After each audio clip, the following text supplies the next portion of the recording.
Okay, so Master DK is giving us certain facts as the chiefs, as the hierarchy recognizes them. I will indicate, he says, if I can, because our minds are pretty thick, the subjective potencies of which the outer illusion is but the phenomenal appearance, conditioned by men's thoughts throughout the ages. So he's going to take us deeper behind appearances. He's not discounting appearances, because of course we must study the garment of God. We must do that, and we have to learn how it works on that particular phenomenal level.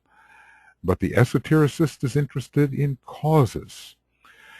And one of the best ways of determining causes rather than effects is to study the science of astrology.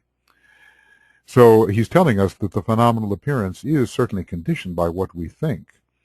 In other words, as we think it, so it becomes. Thoughts tend to manifest. When we change our thoughts, the manifestation will change.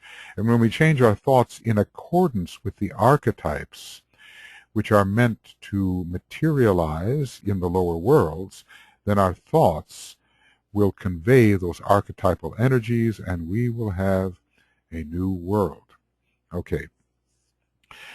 I will emphasize the fact of the livingness of the sources from which all the energies and forces which play upon our planet flow and emanate.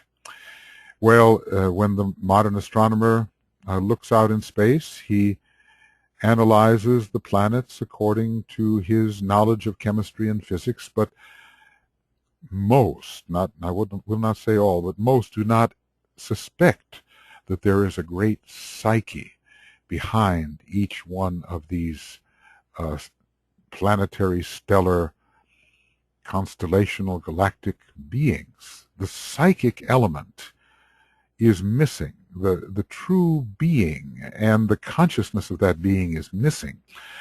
So DK is going to say, look, these are more than third aspect demonstrations. They are not just material energies, many of which the modern astronomer doesn't even suspect. They are living beings within one living being, and that one living being, the ultimate one, can even be called space, with all capital letters. So he says, I will endeavor above all else to demonstrate to you that all-pervading unity and that underlying synthesis which is the basis of all religions and of all the many transmitted forces. So certainly science and religion are going to be brought together through the study of astrology, which is the study of the many gods within the one God. Synthesis is the key at this time. The great being called the avatar of synthesis is overshadowing our planetary logos, and all of us are inclined in our thought to think in terms of wholes and great aggregations. Well, such thinking may be a positive thing, or it can also be the attempt to force a totalitarian system upon one's fellow human beings. But anyway, we are thinking in larger terms. I will seek to remove you, he says, as individuals from out of the center of your own stage. Very Leo and dramatic, isn't it? And consciousness. And without depriving you of individuality or of self-identity, yet, whoopsie, I don't want to do that. I don't want to do that. And without depriving you of your individuality and of self-identity, yet show you how you are a part of a greater whole of which you can become consciously aware when you function as souls, but of which you are today unconscious, or at least only registering and sensing the inner reality in which you live and move and have your being. So we're just at the very threshold of the wholeness which the soul perceives, and which even now as a soul we perceive. We do, I think, have multi-dimensional consciousness, and we are conscious on various levels simultaneously, but the lesser phase of our consciousness is not automatically conscious of what the greater phase of consciousness experiences. Now, I want to go to, he wants to have us keep our individuality and our self-identity. So I have another kind of a excerpt from the Rays and the Initiations, which hopefully I can find. Here's something on the etheric planets that I didn't discuss, but there are many hidden and etheric planets. Cosmic Fire 794. And now I'm going down a little farther. All I have to do is find it. It is here. Yes, coming. Well, if I were going to edit these, I would edit this out, but I'm getting this out to you as soon as I can, and therefore you'll have to make do. Yes, here it is. Okay. No, all right. 20 seconds later.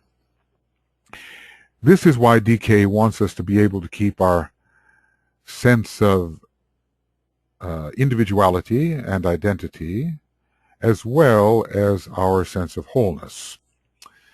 So he tells us that in the state of being which we call the monadic, no difference is recognized between these two, if I can bring such ideas down to the level of the intelligence of the aspirant, because it is realized that there is no identity apart from universality, and no appreciation of the universal apart from the individual realization. Rays and the Initiations, page 106. So this is very worth pondering.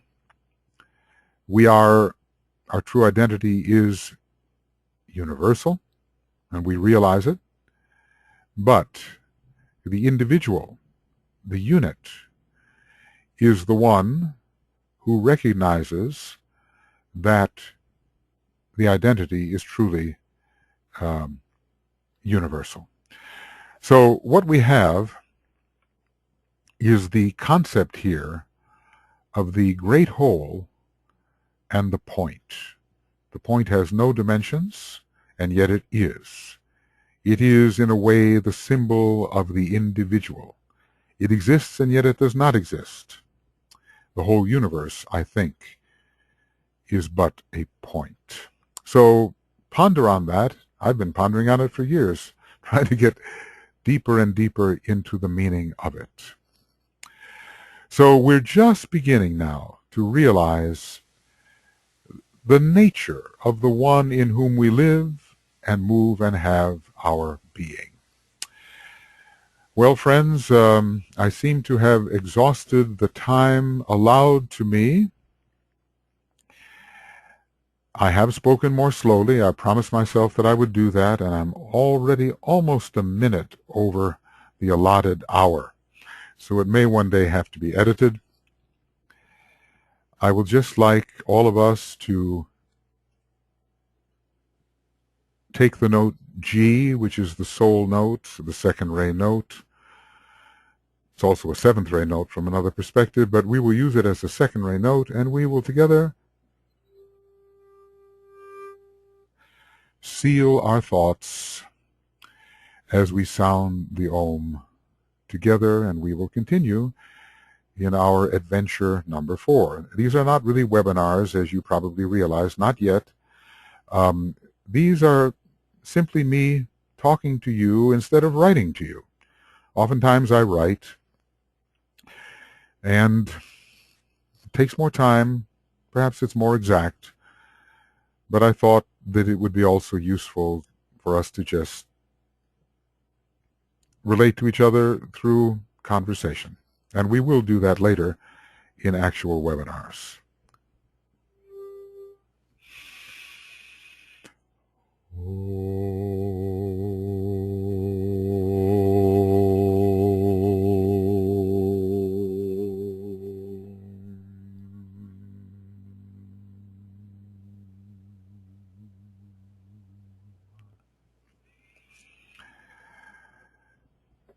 All right. Thank you for listening, and make note of your questions, and when we have some question and answer webinars, we will discuss them. Okay. Bye for now.